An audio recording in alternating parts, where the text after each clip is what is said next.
அன்புள்ள தமிழ் மக்களே, இருந்து வார்த்தை அகத்திக்கீரையுடைய என்னென்ன குணங்கள் அடங்கியிருக்குன்னு மக்களுக்கு தெரியாது.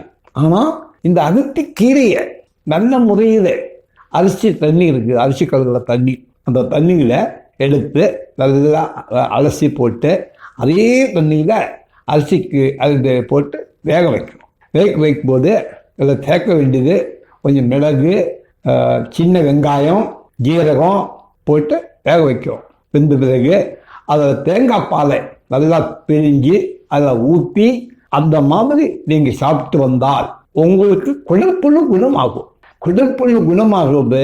அது உங்களுக்கு அந்த மாதிரி சாப்பிட முடியவில்லை என்று சொன்னால் இதே அகத்திக்கீரையை அவிச்சு கொஞ்சம் சின்ன வெங்காயம் மிளகெல்லாம் போட்டு சாப்பிட்டு வரலாம். அதுவும் உங்களுக்கு முடியுதுன்னா, அந்த மாதிரி இது முடியுதுன்னு சொன்னால் கடையில் போனால் இந்த அகத்திக்கீரை பவுடர் கிடைக்கும்.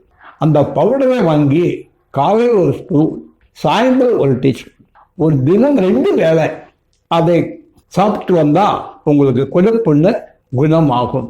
இவ்வளோ அருமையான தகுதி உள்ள பொருள் தான் அகத்திக்கீரை.